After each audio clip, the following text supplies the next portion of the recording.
Abra sua Bíblia em Apocalipse, capítulo 1, verso 12. Apocalipse, capítulo 1, verso 12. A palavra de Deus diz: voltei-me para ver quem falava comigo. E voltando, vi 7 candeeiros de ouro. E no meio dos candeeiros, um semelhante a filho do homem, com vestes talares e cingido à altura do peito com uma cinta de ouro. Feche os seus olhos. Senhor, nós oramos nesta noite e pedimos que o Senhor fale conosco. Pedimos que o Senhor nos dê graça, sabedoria, clareza de pensamentos, mas que acima de tudo o Senhor nos dê revelação das tuas verdades. Que o Espírito do Senhor tenha liberdade de agir entre nós e que nós possamos ter liberdade para compartilhar a tua palavra neste lugar e sermos edificados como igreja, Pai, no nome de Jesus.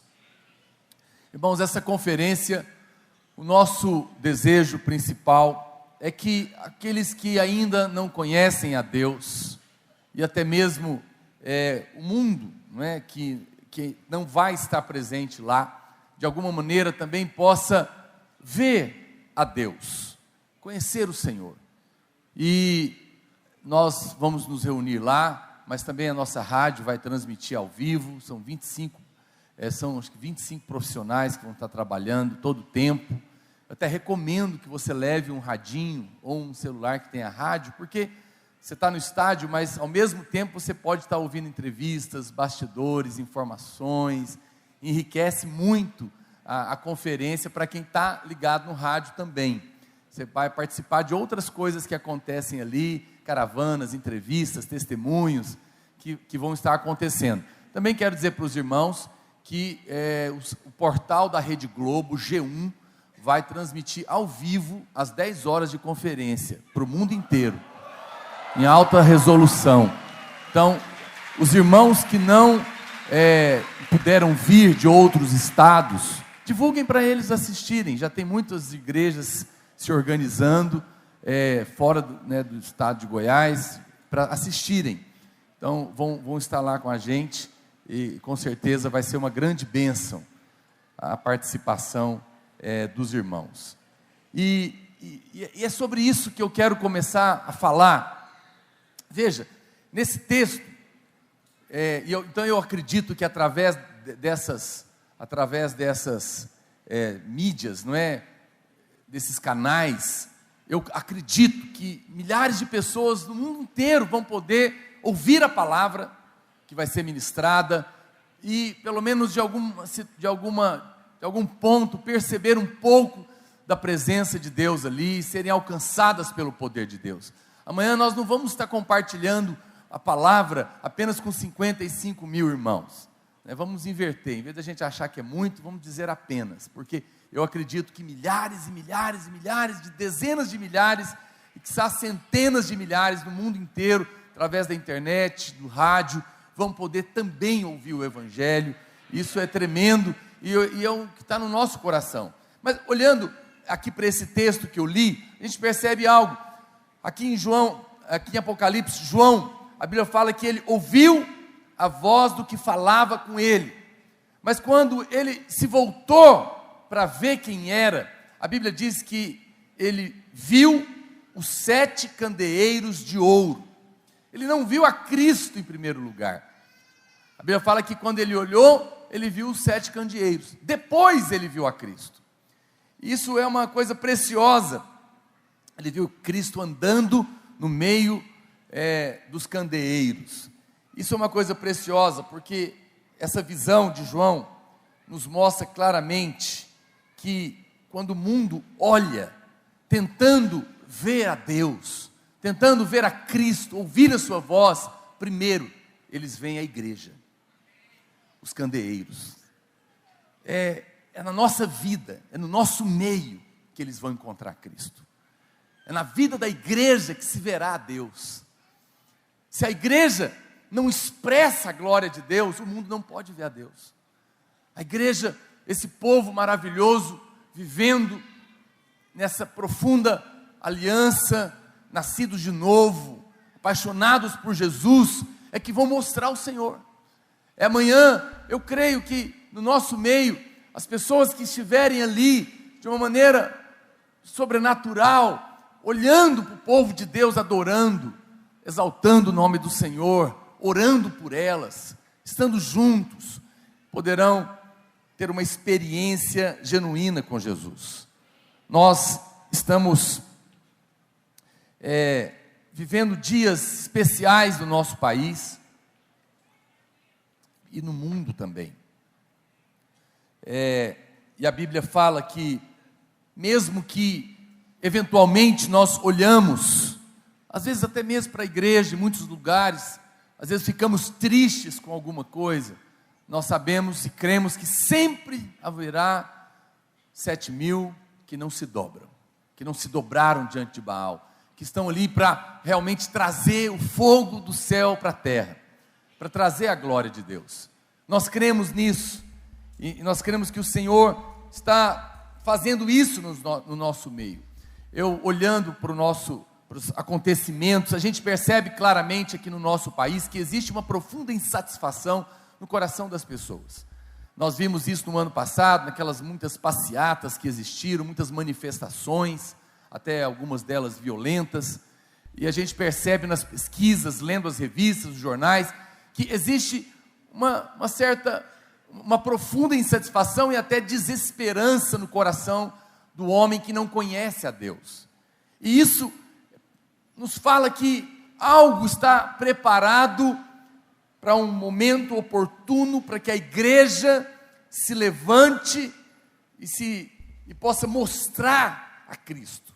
Eu acredito que, assim como está existindo uma movimentação no mundo secular, eu creio que Deus também está trazendo um mover no mundo espiritual.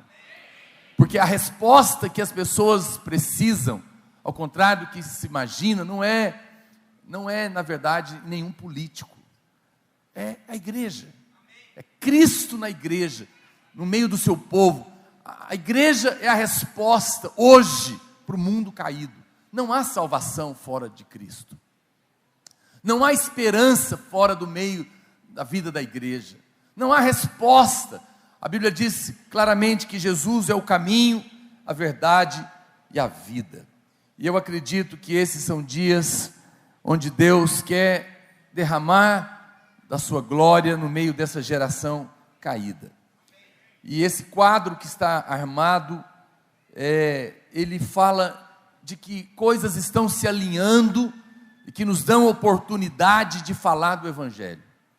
Quando nós olhamos a situação de desilusão das pessoas por causa de tanta corrupção, miséria, traição, pedofilia, suicídios, tanta coisa errada, nós sabemos que as pessoas estão procurando algo que preencha, que dê resposta, que mostre um caminho, e é nessa hora que nós chamamos do tempo kairós de Deus. Existem momentos que Deus alinha as coisas, existem momentos especiais que nós temos que aproveitar. A Bíblia fala que Jesus, chegando ali diante de Jerusalém, ele chorou, e ele chorou e disse que eles não perceberam, eles não reconheceram o tempo da visitação deles. Perderam uma oportunidade, porque o Messias estava lá, o Messias estava presente, mas eles não reconheceram. É muito importante que nesses dias nós, como igreja, possamos ter a sensibilidade de que nós estamos tendo uma oportunidade no nosso país. Nós já temos falado isso há alguns anos, na verdade, não muitos, mas a gente percebe claramente que o Brasil está vivendo, digamos assim, uma década especial, oportuna, e que nós não sabemos até quando nós vamos encontrar as pessoas tão abertas quanto hoje, para ouvir o Evangelho, para receber uma oração, para ouvir falar de Deus. Nós sabemos que a Bíblia diz que no final o amor vai se esfriar do coração de muita gente, as pessoas não vão querer ouvir a pregação do Evangelho, mas hoje elas querem, hoje elas estão sedentas, e é nesses contextos assim que Deus levanta homens e mulheres de Deus. E nisso, quando às vezes as coisas estão ruins, é que Deus levanta gente séria, gente que tem autoridade da parte de Deus, para entrar. A Bíblia fala que Jesus veio na plenitude dos tempos. Nós estamos vivendo o ápice de muitas coisas, e nesse momento eu creio também que Deus vai levantar homens e mulheres de Deus, assim como Deus fez na época de Elias. Eu quero usar o texto de Elias, porque a época de Elias tem muitas coisas que estava acontecendo na época dele, que é similar ao que está acontecendo no Brasil hoje. E olhando o posicionamento desse homem de Deus, e as respostas que ele deu para Deus, nós podemos perceber também o tipo de resposta que nós precisamos de dar hoje. Quero que você abra a sua Bíblia lá em 1 Reis, no capítulo 18, no versículo 11. 1 Reis, capítulo 18, verso 11. Você vai perceber, eu não vou ler toda a história, mas a gente vai perceber a similaridade. Mas a primeira coisa que eu gostaria de ler é que no meio de um contexto assim, a Bíblia diz: agora tu dizes, vai, dize a teu Senhor, eis que aí está Elias. Essa afirmação, aí está Elias, é uma afirmação muito poderosa, porque mostra algo importante, a presença do profeta. No meio da situação daquela nação, tinha alguém da parte de Deus, que estava lá. Eis aí está Elias.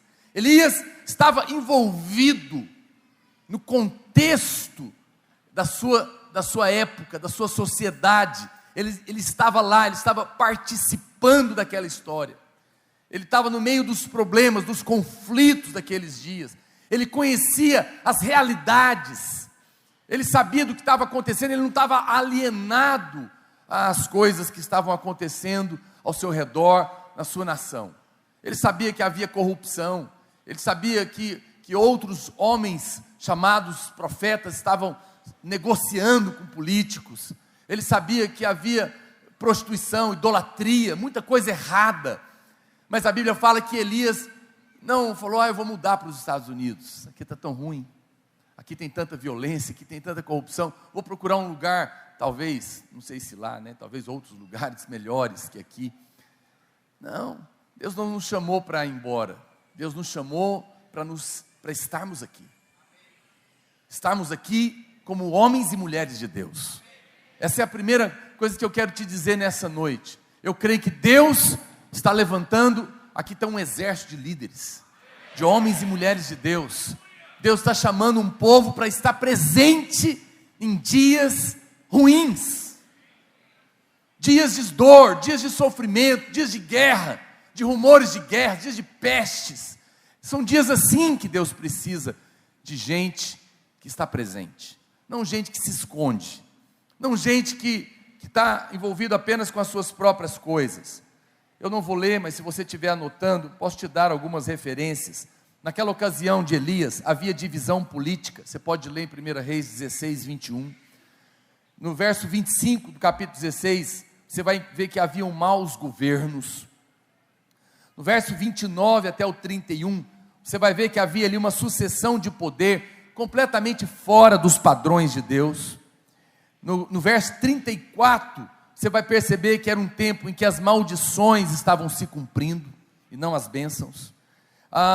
No verso 1 do capítulo 17, também nos mostra que havia naquela ocasião um tempo de crise econômica, porque não havia chuva.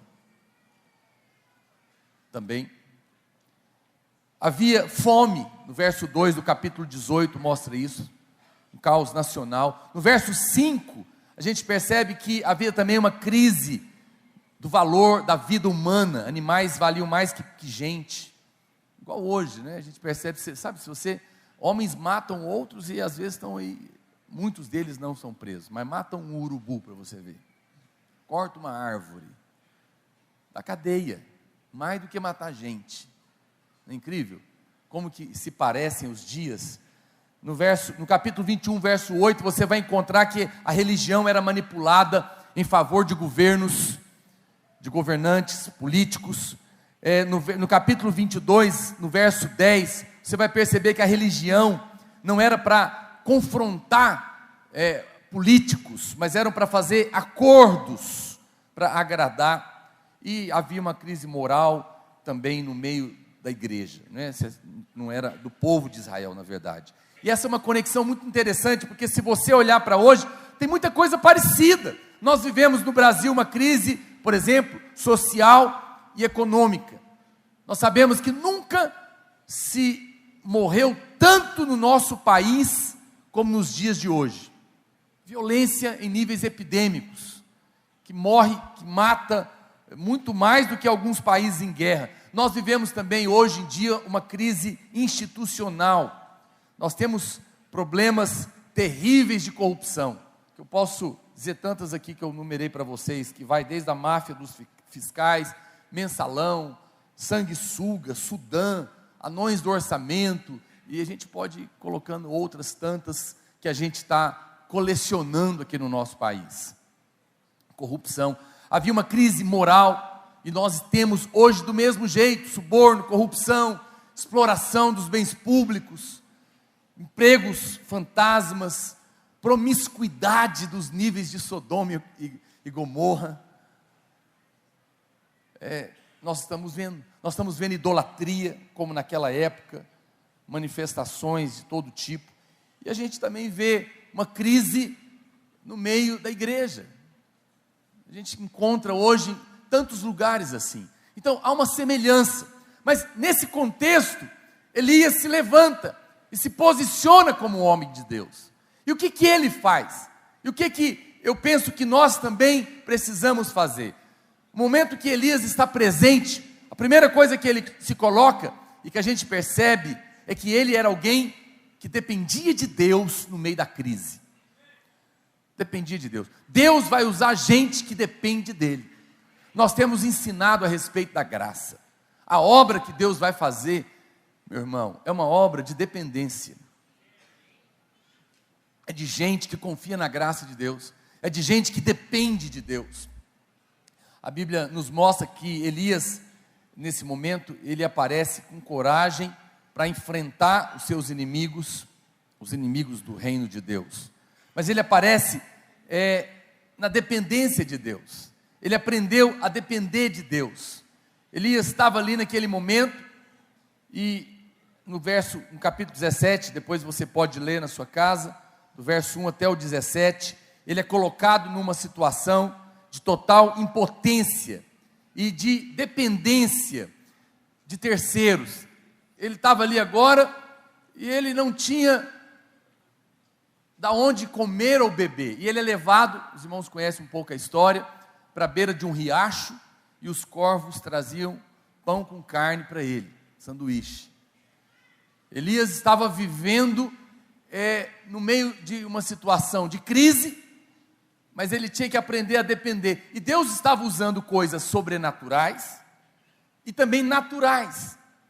Elias aprendeu a depender de Deus, recebendo de fontes naturais e sobrenaturais. Os passarinhos trazendo sanduíche é uma coisa sobrenatural. Você sabe, quando se está vivendo em crise, seja na sua vida, no seu casamento, na sua liderança, ou na sua família, na nossa cidade, nós precisamos aprender a depender de Deus. Em primeiro lugar, acreditar que Deus vai nos suprir, nem que venha na boca de um passarinho do céu. Isso é uma experiência sobrenatural. Você precisa aprender a orar. Você, como homem e mulher de Deus, não pode primeiro procurar o homem. Você tem que procurar Deus em primeiro lugar. Você tem que crer que Deus vai te sustentar no meio das crises, no meio das batalhas.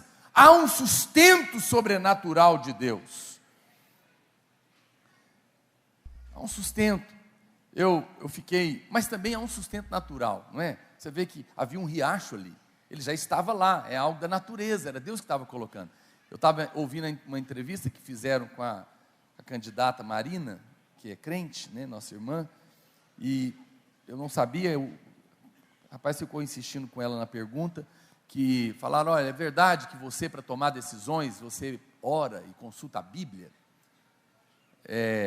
Mas você acha que isso é correto? Ter que tomar decisões do país, de bom senso, natural, decisões naturais e ficar dependente de coisas místicas? Eu fiquei ouvindo aquela pergunta, ela respondeu,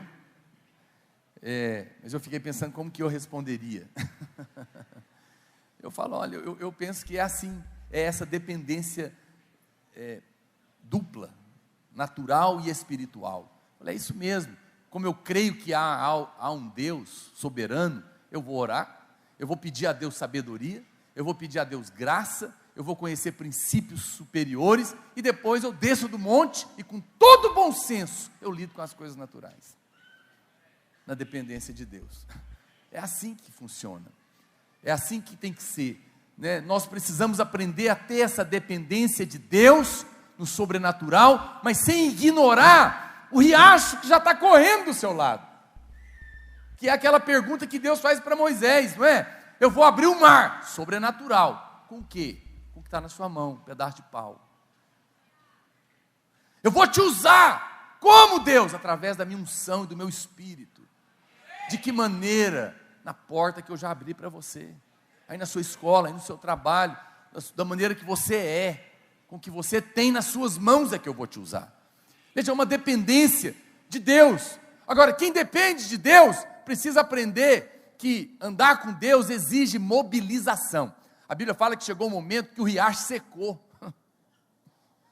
Tem irmãos que porque ele está vendo Deus prover de uma maneira, ele acha que agora o riacho vai correr a vida toda, e não vai.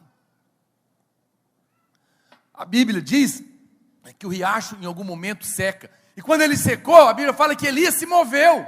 Elias não ficou parado, Elias não ficou lá choramingando, não ficou lá reclamando, não, ele avançou, ele sabia que da mesma maneira Deus continuaria trazendo o suprimento, e aí ele vai encontrar uma viúva pobre, que só tem um bolo para dar para ela e para o filho, vão comer e vão morrer, e Deus fala, essa mulher agora, eu troquei o pombo por ela, o corvo,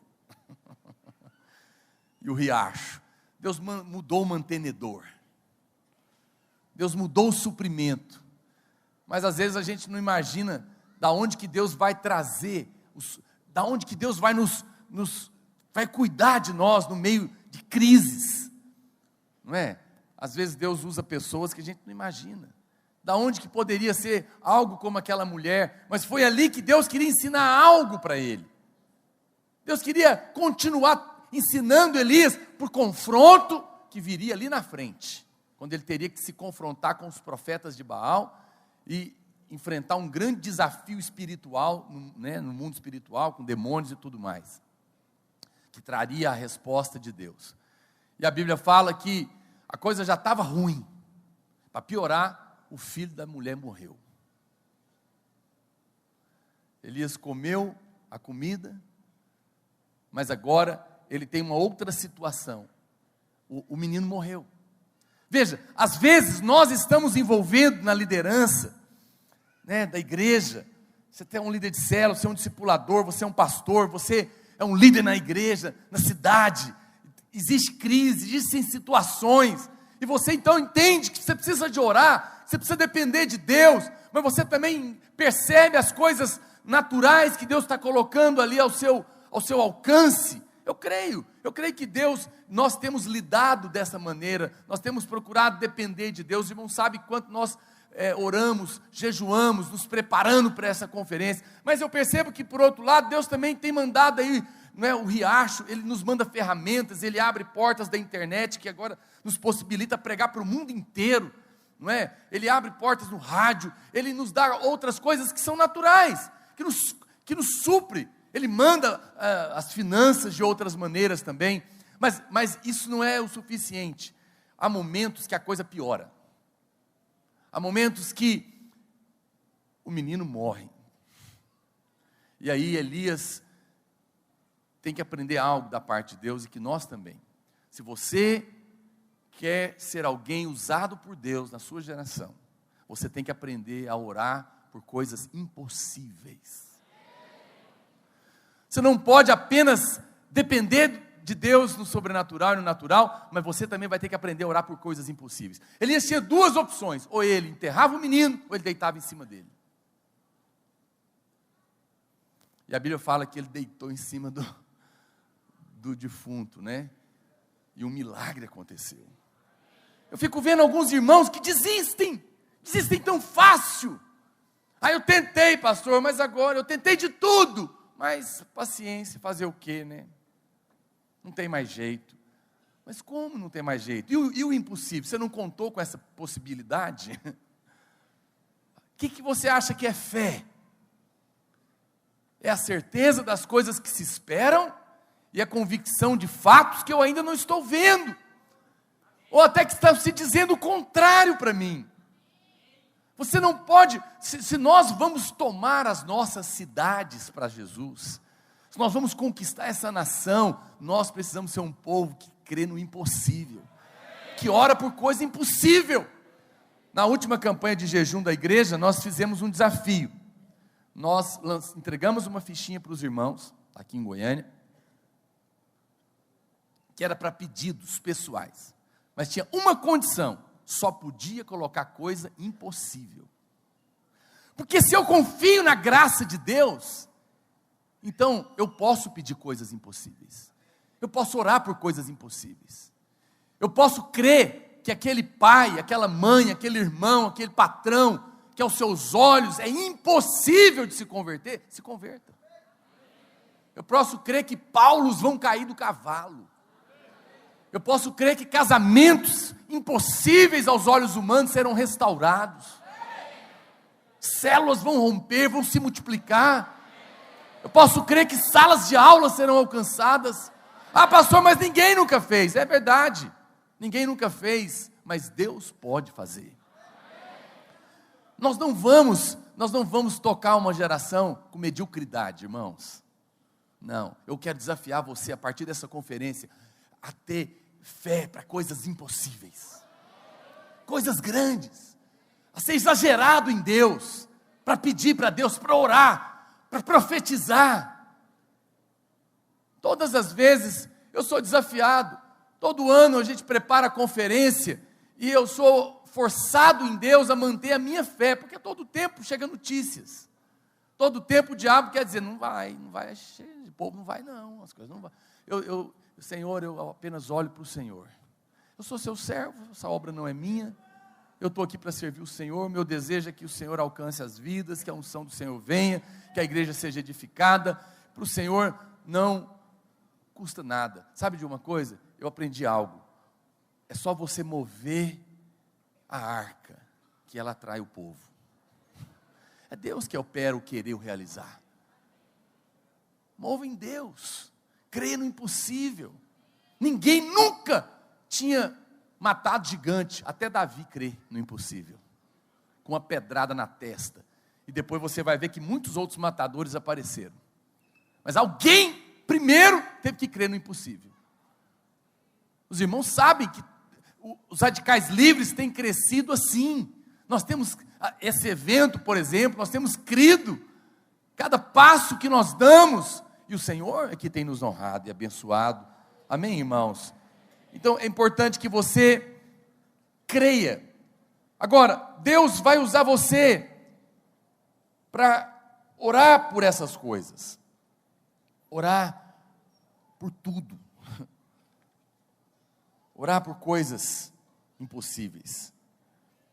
A Bíblia fala que Elias orou ao Senhor. Quando a oração não está presente, é porque de fato nós não cremos que Deus pode intervir. Quem não ora, está dizendo que não crê que Deus pode mudar as coisas. Quem ora é porque acredita que do céu as coisas podem ser alteradas. Oração, nós precisamos orar muito, orar pelo país. Os irmãos sabem, começou a ter essa situação de motoqueiro assassinar a mulher aqui em Goiânia, e uma confusão, e nós nos posicionamos, nós começamos a orar, insistentemente como igreja. Eu não sei, ainda não foi completamente solucionado, mas já tem muito tempo que não se tem notícia dessa situação. Alguma coisa aconteceu. Mas eu creio mesmo, que a oração da igreja fez muita diferença. Porque todos os domingos e quintas-feiras e os outros dias de manhã, tinha muita gente orando, amarrando o diabo, repreendendo cadeias. A oração faz diferença. Elias sabia disso. Ele estava orando. Mas Elias também teve que aprender a lidar com o poder. Poderes espirituais e poderes terrenos. Visíveis e invisíveis. Você sabe, irmãos, Elias teve que lidar com Acabe, né? Qualquer povo que cresce vai ser assediado. E nós temos que aprender a não nos embriagarmos com poderes de homens, poderes políticos, porque isso não é nada. É Deus que é. Amanhã nós vamos orar pelas autoridades. Amém? Glória a Deus por isso, elas sempre nos procuram. Mas não é isso que engrandece um evento. Não é isso, não fique achando que é ter. Amém? Muito provavelmente nós deveremos ter um presidente crente no nosso país. Mas, acredite em mim, não é isso que vai mudar o Brasil. Não ponha a sua esperança nisso. O que vai mudar o nosso país é a igreja. Que vai fazer diferença, respondendo, se posicionando. Mas nós vamos ter que aprender a lidar com isso. E se o presidente for crente, é aí que nós vamos ter que aprender mesmo. A não nos deixarmos jamais cair na armadilha disso. Não, homens de Deus, nós somos educados. Eu tenho acompanhado o pastor Luiz há tantos anos e muitas vezes eu tenho acompanhado ele junto aos políticos. E eu posso testemunhar que eu penso que uma das coisas que o Senhor sempre tem confirmado o crescimento e o poder de Deus no meio da igreja é porque o pastor não se embriaga com políticos. Trata com respeito, mas não deixa de falar a verdade. Não deixa de falar a palavra de Deus. E é isso que nós devemos fazer. Nós não somos alienados, não somos ignorantes, mas também não nos embriagamos. Elias estava ali para falar o que tinha que ser feito, o que tinha que ser dito. Você pode olhar isso depois, lá no versículo 1 de 1 Reis 17. Era alguém da parte de Deus. Mas ele também teve que aprender a lidar com o poder espiritual. Elias mostra que em tempos de crise, você tem que aprender a lidar também nesse terreno espiritual. A nossa luta não é definitivamente contra carne e sangue. A nossa luta é contra demônios. Havia demônios. Havia um demônio terrível naquela época que era Baal, era o deus da fertilidade. O povo vivia em função da terra, por isso tinha que ter chuva. E Elias percebe a batalha espiritual, que aí entra uma outra questão. Nós não vamos marcar uma época sem guerra. Não vamos. Mas a nossa guerra é espiritual. E Elias ataca o ponto frágil. Então, olha só, qual que foi a grande estratégia de Elias? Contra o demônio, contra Baal, que era o deus da fertilidade e que dependia da terra também, Elias faz parar de chover.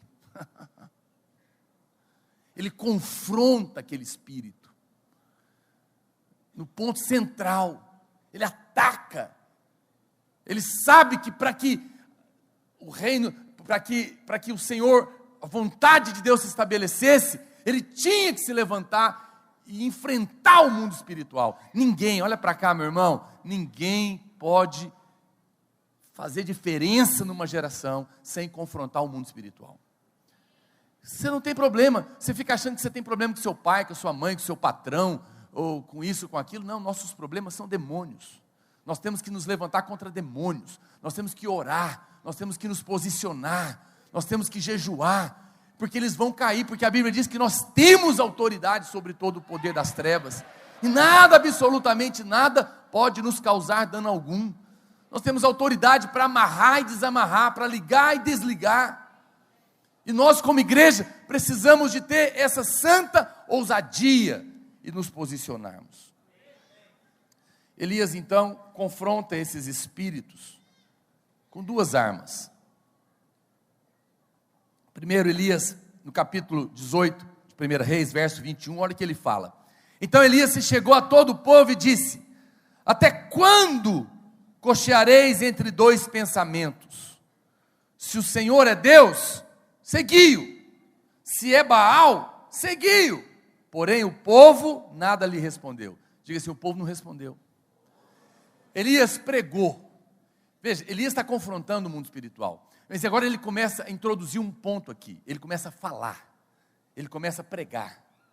Esse é um caminho. Nós estamos aqui para pregar o Evangelho. Nós vamos pregar o Evangelho amanhã, no estádio, no rádio, na internet, na televisão, em todo lugar. Você tem que pregar o Evangelho na escola, você tem que pregar o Evangelho no trabalho, você tem que pregar o Evangelho no aniversário de criança, você tem que pregar o Evangelho em velório, em todas as portas que se abrirem para você. Porque é o Evangelho que vai confrontar. Mas o que aconteceu? Você vai perceber que só pregar não foi suficiente. O povo não respondeu. Aí Elias, no verso 23, na sequência, olha o que ele faz. Ele percebe isso e ele dá um passo à frente. Ele fala: deem-se-nos, verso 23, pois 2 novilhos, escolham eles para si, uns dos novilhos, e dividindo-o em pedaços, o ponham sobre a lenha. Bom, enfim, vocês conhecem, ele faz o desafio. Ele falou: então vamos ver quem tem poder. Coloca aí, e vocês vão clamar para Baal, e eu vou clamar para Deus. E o Deus verdadeiro vai responder com fogo do céu. Elias não apenas prega, mas agora ele prega na demonstração de poder. O que Paulo fala, meu irmão? Que quando ele foi pregar o Evangelho, ele não fez com ostentação de linguagem e nem de sabedoria humana, para que a nossa fé não se apoiasse no conhecimento do homem, mas em demonstração de espírito e de poder, para que a nossa fé se apoiasse em Deus. Nesse momento, Elias coloca um ingrediente na pregação: poder de Deus. Nós não podemos pregar o Evangelho sem poder. Não, é nessa hora que ele se posiciona para manifestar o poder do alto. E a Bíblia fala então que aí quando ele faz o desafio e Deus responde com fogo, aí sim o povo responde a Deus. E ele mata os profetas de Baal e o Senhor é exaltado e a vitória do céu vem na terra. Eu creio nisso. Eu creio que amanhã nós vamos pregar o Evangelho. E quando você impuser as mãos, o poder de Deus vai se manifestar. Pessoas endemoniadas serão libertas nas suas mãos. Serão curadas. Vai ter milagre lá amanhã. Nós vamos ungir com óleo. Você tem que crer nisso.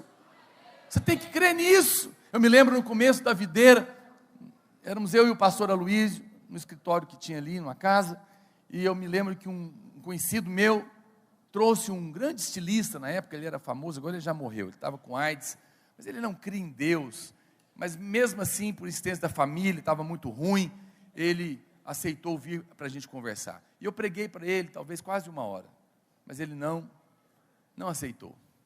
Eu falei: tá bom, mas a gente pode pelo menos orar? Eu nem sabia o que ia acontecer. Ele falou: quer orar, ora. E quando eu fui orar com ele, irmãos, um demônio tacou ele, assim, uns 3 metros de distância na parede, totalmente endemoniado, e ele foi liberto e acordou no chão. O que está acontecendo? Eu falei: está acontecendo o que você não acredita. Tinha um demônio na sua vida, e agora você pode aceitar Jesus. Ele tomou um choque, ele assustou, ele não imaginava. Veja, quando o Evangelho é apresentado com poder, as coisas mudam. Você tem que orar. Você tem que orar. Você é líder de célula, você tem que orar para ter poder de Deus lá. Você tem que orar para ter poder quando você falar na sala de aula, no seu trabalho, quando você orar com alguém, a pessoa ser tocada por Deus. Amém mesmo, meu irmão?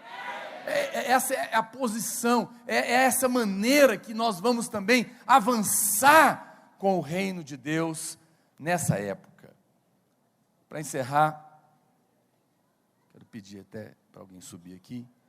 Homens que vão fazer essa diferença precisam aprender a lidar com as suas próprias fraquezas, enquanto servem a Deus e aprender a depender da graça. Elias, talvez, depois desse grande evento, talvez começou a pensar errado de si mesmo. E esse homem que estava fazendo cair fogo do céu, agora estava escondido dentro de uma caverna com medo de uma mulher, Jezabel. Uau, estava com medo. E ele falou para Deus: eu fiquei sozinho, e agora vão me matar. Mas você sabe qual foi o problema? Elias, e Deus fala para ele, o grande problema, irmãos, da nossa queda, depois, às vezes, até de ter vitória, é o ego. Porque Elias falou, quando ele falou para Deus: eu estou só, Deus falou: quem falou? Por que você está achando que só tem você? Ele falou: não, Elias, tem mais 7.000 que não se dobraram. Tem muita gente de Deus. Nunca caia no engano de achar que nós somos os radicais livres. Não, tem muito homem de Deus nesse país. Tem muita gente de Deus que a gente não conhece, que também está orando. E nós temos que manter humildade no nosso coração. Humildade no nosso coração. Deus tem mais 7.000. Elias teve que entender isso.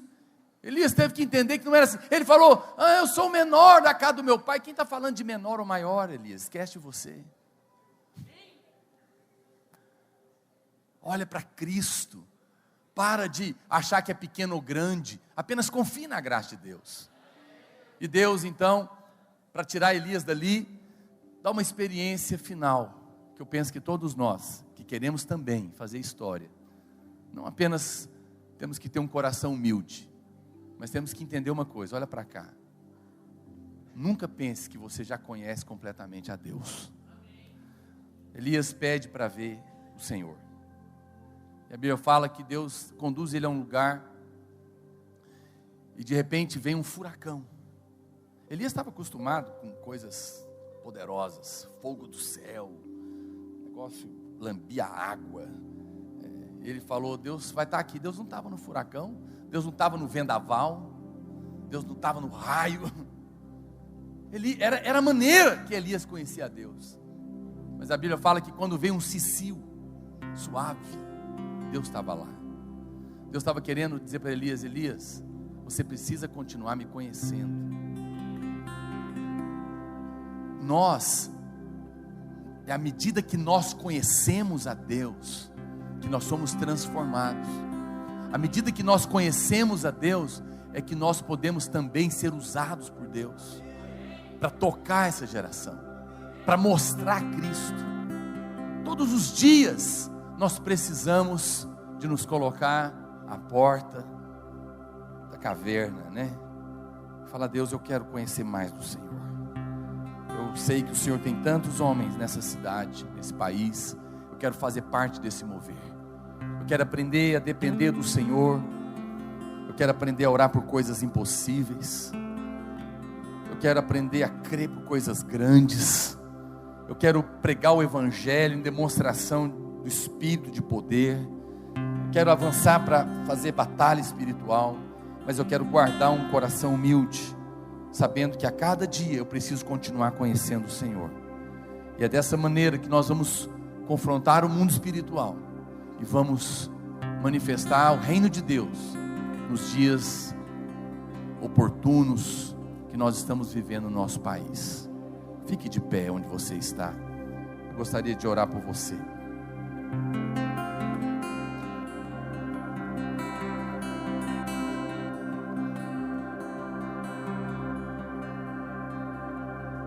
Olha para cá, não converse, bem baixinho, por favor. Na verdade, eu escrevi um livro que eu vou lançar amanhã, lá na conferência, chamado Profetas para os Dias de Hoje. Eu compartilhei bem superficialmente com você o que eu escrevi lá. Mas uma coisa você vai perceber no final dessa história. Além de tudo isso que eu te falei, no finalzinho Deus fala uma coisa para Elias. Elias, ainda não acabou. Tem mais uma coisa que eu preciso te falar. Eu te usei, mas tem uma última coisa que você precisa fazer. ungir Eliseu. Você tem que ter discípulo. Você tem que ter alguém que vai te suceder. Você tem que ter alguém que vai continuar. Nós estamos fazendo isso. Nós não podemos achar que a obra é feita por um homem só. Tem que ter gente com a gente. Eu quero que você feche os seus olhos e que comigo você ore a Deus, ou que você se ajunte com o irmão, passa a mão no ombro do irmão que está do seu lado. Vamos pedir a Deus que nos use nesse país, como igreja, que nos levante como Elias, como profetas desses dias,